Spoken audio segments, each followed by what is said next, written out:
யாழ் சமையல் அன்பு உள்ளங்களுக்கு இனிய இந்நேரம் வணக்கம். இன்றைக்கு நாங்கள் உள்ளி வச்சு ஒரு சட்னி செய்ய போகிறோம். வாங்கோ பார்ப்போம். தயிர், உள்ளி, நல்லெண்ணெய், தனி மிளகாய்த்தூள், தனி மிளகாய் செத்தலை இடித்து வச்சுருக்கிறோம். வெயிலில் காய வச்சு இடித்து வச்சுருக்கிறோம். உப்பு, கடுகு. வாங்கோ இப்படி செய்கிறேன்னு பார்ப்போம். இந்த உள்ளியை நாங்கள் எப்படி சும்மா உரிக்கிறோண்டு உங்களுக்கு முதல்ல இருக்கா செய்து காட்டுனாங்கள். இதை இப்படி கலட்டி போட்டு தோலை இதை இப்படி நிமித்தி வையுங்கோ. நிமித்தி வச்சுட்டு கையால் இப்படி ஒரு அடி அடியுங்கோ. அப்படியே கலட்டி எடுக்கலாம். இவ்வளோ எல்லா இதுக்கும் இப்போ குழம்பு கூடி இப்படி உடைச்சி போட்டு இவ்வளோ கரியாக நாங்கள் உரிக்கலாம். உள்ளியல் இப்படியே எல்லா உள்ளியையும் உரிப்போம். உரிச்சா பிறகு இவ்வளோ ஒரு 2 நிமிஷம் கூடி இல்லை உடைச்சி எடுத்துக்கொண்டு வந்துட்டோம். இனி நாங்கள் இதை இடிக்க போகிறோம். ஒரு அழுக்கில் போட்டு மெல்லம் நறுவலாக இடிக்க போகிறோம். இதே எங்கள்கிட்ட ஒரு மரக்கறிகள் ஒன்றும் இல்லாததையும் நப்பண்டி இதை ஒன்றை செய்து பிள்ளைகளுக்கு கொடுக்கலாம் சாப்பிட்றதுக்கு. இதை நாங்கள் ஒரு பட்டு போல் இடிக்காமல் ஒரு நறுவலாக இடியுங்கோ. எப்படியே நறுவலாக இடியுங்கோ.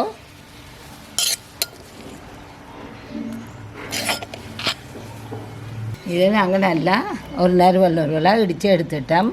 இது இருக்கட்டும். நாங்கள் இப்போ இந்த தயிருக்குள்ள இதுக்குள்ள ஒரு 2 கரண்டி இது தனி மிளகாய்த்தூள் நல்ல உரைப்பாக இருக்கும். இவ்வளோத்தான் போடுவோம். போட்டு உப்பையும் போட்டுட்டு உப்பையும் போடுவோம். இது கலவான உப்பையும் போட்டுட்டு இதை இப்படியே மிக்சியிலேயே ஒரு சுற்றி போட்டு வருவோம்.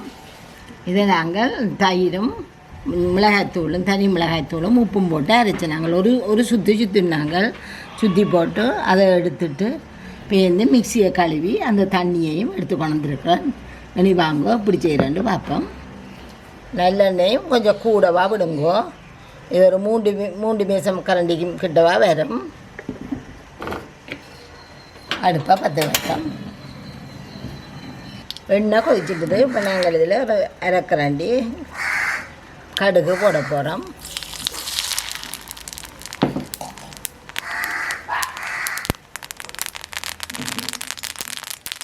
கடுகு வடிக்கட்டும். கொஞ்சம் கருவேப்பிலை போடுவோம். நம்ம சொல்லுவோம். இப்போ நாங்கள் இந்த உள்ளியை இதுக்கெல்லாம் போட போகிறோம். இது நல்லெண்ணெய் அந்த வழியாக பொங்கி கணக்கி அவங்களுக்கு காட்டுது. 3 மேசக்கரண்டி கிட்ட தான் விட்டேன். கொஞ்சம் உள்ளி முருகட்டும்.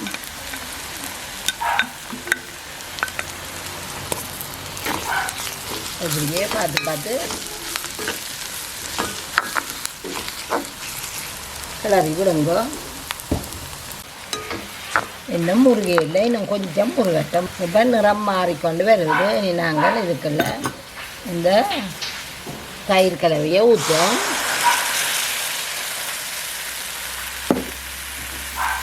இதோ ஒன்றுமே இல்லை இன்னும் செய்கிறாண்டு யோசிச்சு கொண்டு இருக்காமல் வீட்டை கிடந்தது பிள்ளைகளுக்கு செய்து கொடுக்கலாம்.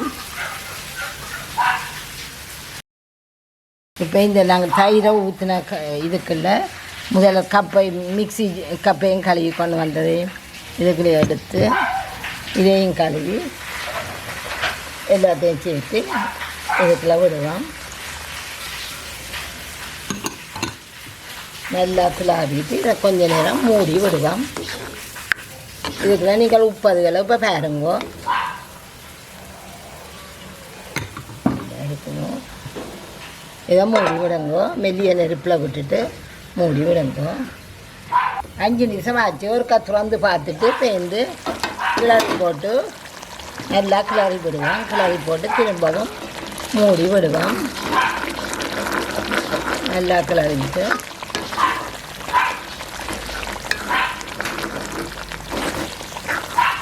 இது நாங்கள் எங்கேயும் போயிட்டு வந்தால் என்னத்தை செய்கிறேன்னு தெரியாமல் யோசிக்காமல் இதை செய்யலாம். செய்து போட்டு இட்டடிக்கோ தோசைக்கோ சாப்பிடலாம்.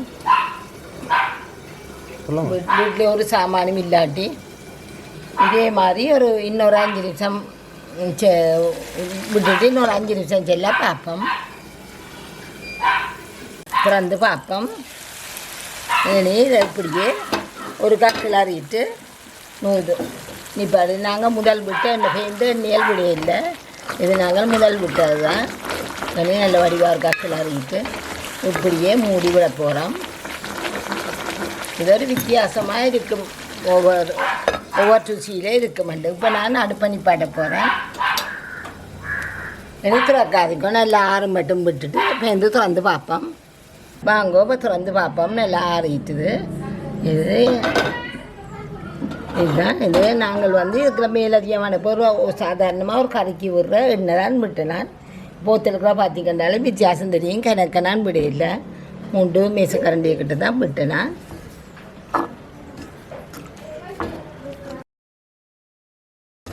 இது நீங்கள் புட்டு, தோசை, இட்லி மற்றது ரொட்டியலோடு நல்லா இருக்கும் உங்களுக்கு. இது ஒவ்வொரு நாளும் இது ஒரே மாதிரி சாப்பிடாம இது வித்தியாசமாக சாப்பிடலாம்.